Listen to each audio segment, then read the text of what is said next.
did have a question, Brother Mark. Yeah, going back to those nerve-shattering statistics regarding the fatherless homes and the crime.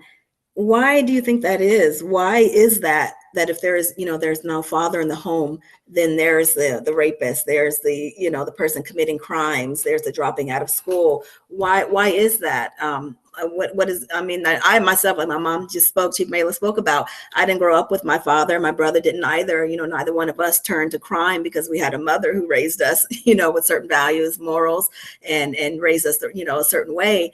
But why is that, is it because are they rebelling? Are they just, well, I don't have a father, so screw this world, screw everybody. I'm going to go do, whatever I want. Why is that? Why is there such a high correlation between a fatherless home and crime, do you think? Well, they didn't have a picture of what they're looking at. So uh, you have discipline one. So if you don't have a disciplinarian that's in the home that they kind of fear, then you tend to try to run over your mother. Secondly, if you don't have a father in the home to pattern your life after and understand the right and wrong, then now the streets actually raise you.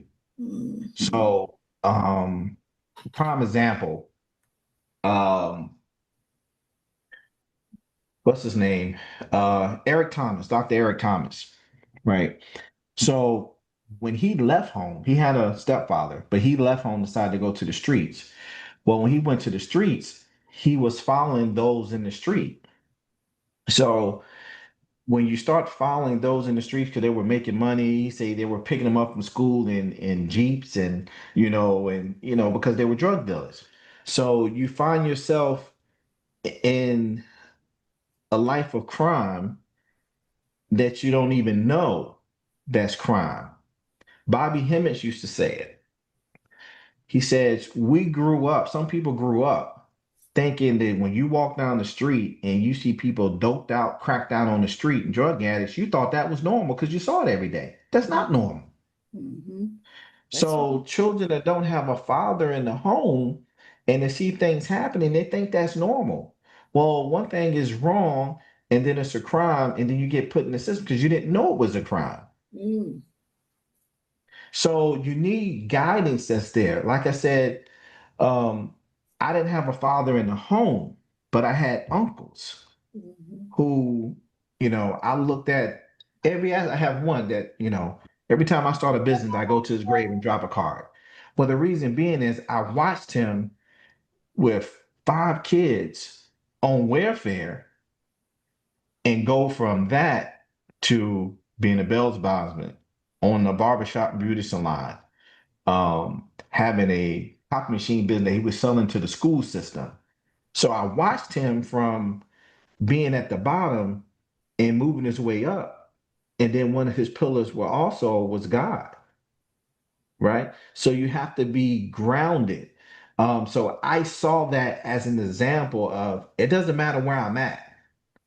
I can move there if I stay hard, keep working hard, and find that support system, people who can support me, and find good mentors.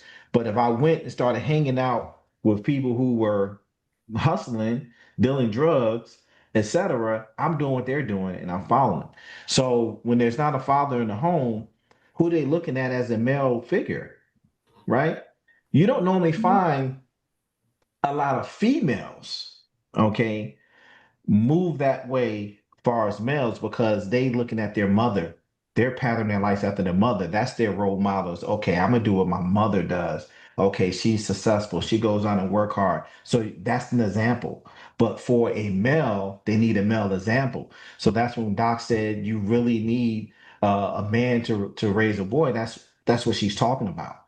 The Mhm. example can't be the mother because we don't even have the same parts. So Right. now I'm at the point where as they get to 15, 16 years old, they're now physically stronger. So now they don't even fear you. Mm. And most men that I talk to, we always have this physical confrontation with our sons. Wow. I had to have it, but you had to have that to let them know I'm the father and this is what it's going to be, and you're going to follow what we're going to say. But they're always going to challenge you.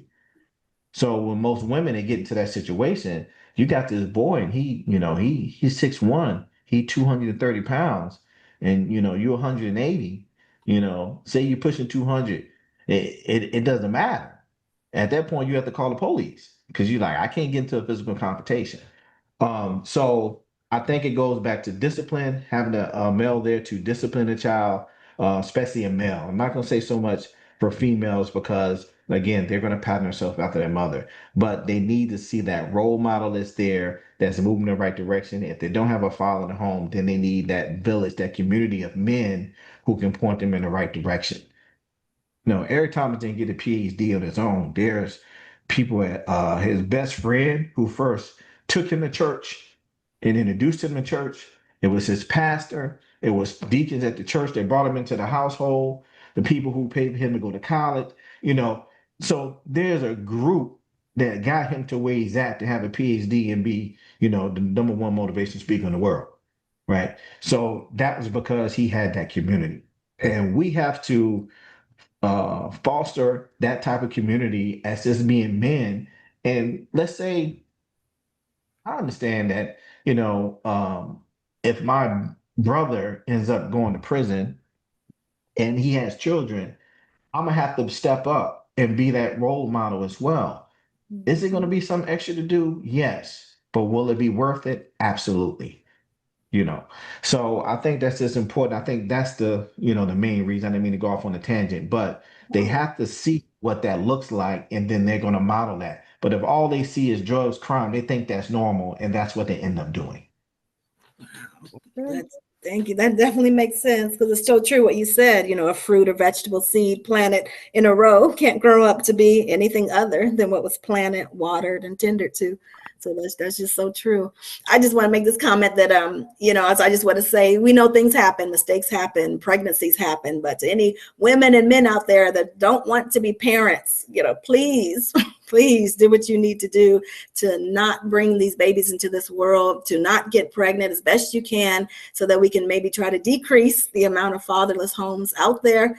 But like you said, things happen, and I would hope that the men out there, women out there, that they will still can change, even if their mindset is one way. Once they know, okay, now I'm going to bring a child into the world, I need to do better, I need to seek help. Like you said, no, fatherhood shouldn't be done alone, and you don't have to recreate the wheel. So hopefully they will seek that. And last thing I wanted to say is I have noticed a shift, like in media, and I've seen a lot of ads and commercials showing a lot of melanated men, fathers. It'll be them and maybe one child, or them and two children by themselves. Even a commercial, a melanated man was showing his young daughter how to shave her legs.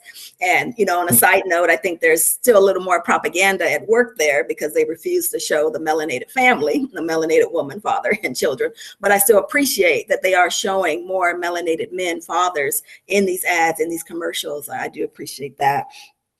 And thank you again, Brother Mark. And so I do want to have the floor open once again. If there's anyone that has any comments, any questions for Brother Mark, anything you'd love to share, please do. The floor is yours.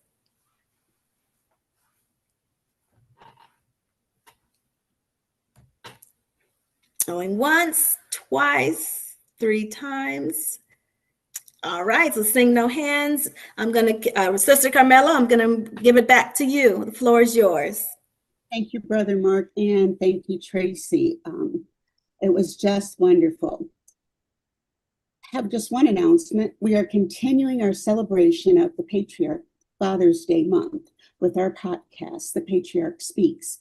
Be sure and join us this Saturday, June 7th, 2025, at 10:30 a.m. Arizona Pacific Standard Time, 12 p.m. Central Standard Time, 1 p.m. Eastern Standard Time. Our guest speaker will be Donald L. Thank you so much to all of our amazing team for Marcus Bay, one of our phenomenal patriarchs. And after hearing that, you are phenomenal, Mark. You are. And the MAAT tribal members.